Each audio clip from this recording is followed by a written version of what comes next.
శ్రీమాత్రే నమః. జ్యోతిష్య జ్ఞాన దీపిక ఛానల్కు స్వాగతం.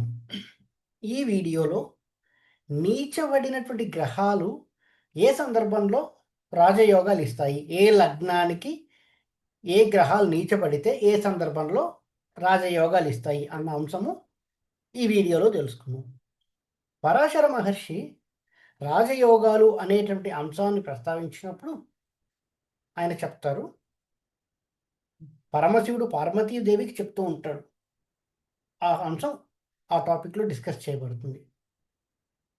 ఏదైనా సరే లగ్నం నుంచి తృతీయము, షష్టమము, అష్టమము ఈ స్థానాలలో లగ్నం నుంచి 3, 6, 8 స్థానాలలో నీచపడినటువంటి గ్రహాలు కనుక ఉండి లగ్నాధిపతి లగ్నంలో ఉన్నా లేదా ఉచ్చ పొంది లగ్నాన్ని చూసినా లేదా స్వక్షేత్రంలో ఉండి లగ్నాన్ని చూసినా నీచభంగం జరిగి ఆ నీచపడినటువంటి గ్రహాలు అద్భుతమైన రాజయోగాన్ని ఇస్తాయి. మళ్ళీ చెబుతున్నానండి, లగ్నం నుంచి 3, 6, 8 భావాల్లో గ్రహాలు నీచపట్టి లేదా నీచపడినటువంటి గ్రహాలు ఉండి 3, 6, 8 భావాలలో లగ్నాధిపతి ఉచ్చలో ఉండి లగ్నాన్ని చూసినా లేక లగ్నంలో ఉన్నా లేక స్వక్షేత్రంలో ఉండి లగ్నాన్ని చూసినా మహారాజయోగం లేదా రాజయోగం కలుగుతుంది. ఉదాహరణకు కొన్ని లగ్నాలు, దాని ఎగ్జాంపుల్స్ ఇక్కడ చూద్దాం. మేషలగ్నాన్ని తీసుకుంటే తృతీయంలో ఏ గ్రహము నీచపట్టదు. 6th హౌస్ షష్టమంలో శుక్రుడు నీచపడతాడు. కన్యలో శుక్రుడు నీచపడతాడు. 8th హౌస్ వృశ్చికంలో చంద్రుడు నీచపడతాడు. ఈ సందర్భంలో ఎవరికైనా ఇలాంటి జాతకాలు ఉన్న సందర్భంలో కుజుడు మేషంలో ఉంటే రాజయోగం కలిగిస్తుంది. శుక్రుడు చంద్రుడి యొక్క దశలు రాజయోగం కలిగిస్తాయి. లేదా మకరంలో కుజుడు ఉచ్చపడితే చతుర్థ దృష్టితో లగ్నాన్ని చూస్తాడు కుజుడు. మకరంలో కుజుడు ఉచ్చలో ఉంటే చతుర్థ దృష్టితో లగ్నాన్ని చూస్తాడు. ఈ సందర్భంలో కూడా నీచభంగం జరిగి శుక్రచంద్రులు రాజయోగాలు కలిగిస్తాయి. ఇక వృషభ లగ్నానికి వస్తే వృషభ లగ్నంలో తృతీయంలో కుజుడు నీచపడతాడు. 6th హౌస్ అష్టమంలో రవి నీచపడతాడు. అష్టమంలో ఏ గ్రహం నీచపట్టదు. ఈ సందర్భంలో శుక్రుడు వృషభంలో ఉంటే రాజయోగం కలిగిస్తుంది. కుజుడు రవి గ్రహాలు రాజయోగం కలిగిస్తాయి. ఇక మిథున లగ్నం తీసుకుంటే తృతీయంలో ఏ గ్రహం నీచపట్టదు. 6th హౌస్లో చంద్రుడు నీచపడతాడు. 8th హౌస్లో గురుడు నీచపడతాడు. మకరంలో గురుడు నీచపడతాడు.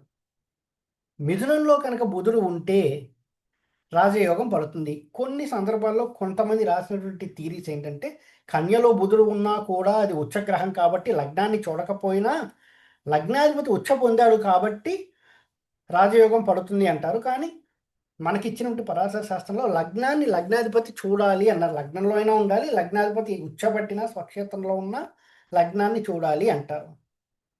ఇక కర్కాటక లగ్నం తీసుకుంటే కన్యలో శుక్రుడు నీచపడతాడు.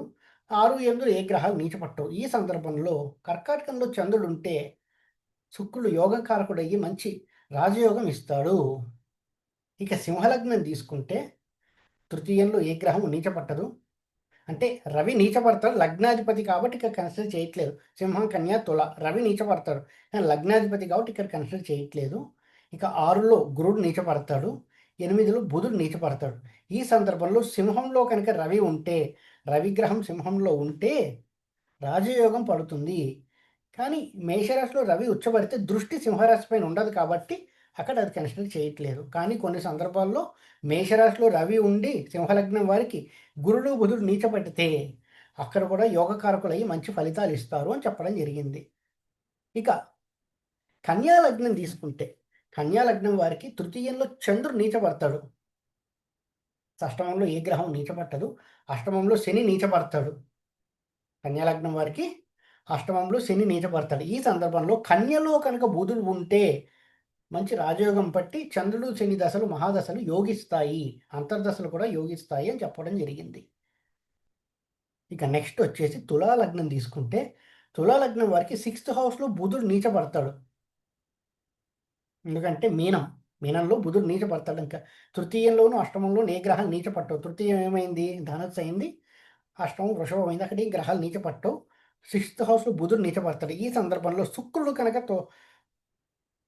తులలో శుక్రుడు ఉంటే లగ్నంలోనే ఉన్నాడు కాబట్టి నీచభంగం జరుగుతుంది. బుధ మహాదశ యోగిస్తుంది. ఇంకా అద్భుతమైన రాజయోగాలు ఇస్తాయి. ఇక వృశ్చిక లగ్నం తీసుకుంటే తృతీయంలో గురుడు నీచపడతాడు. సిక్స్త్ హౌస్లో శని నీచపడతాడు. ఈ సందర్భంలో కుజుడు కనుక వృశ్చికంలో ఉంటే గురుశనులు నీచభంగం జరిగి మంచి యోగకారకులు అవుతారు. మంచి ఫలితాలు ఇస్తాయి. ఇక అంతేకాకుండా మేషంలోనే కుజుడు ఉంటే స్వక్షేత్రం అవుతుంది కదా, మేషంలో కుజుడు ఉంటే అష్టమ దృష్టితో వృశ్చికాన్ని చూస్తాడు. అష్టమ దృష్టితో వృశ్చికాన్ని చూస్తాడు కాబట్టి అది కూడా నీచభంగం జరుగుతుంది. కుజుడికి మాత్రమే వచ్చాయి ఇలాంటివన్నీ. ఏదో ఇంకో క్షేత్రంలో ఉండి సపరేట్ దృష్టి ఉండడం. ఇంకొకటి గురుడికి వస్తుంది మీన లగ్నం వారికి, అది కూడా చూద్దాం.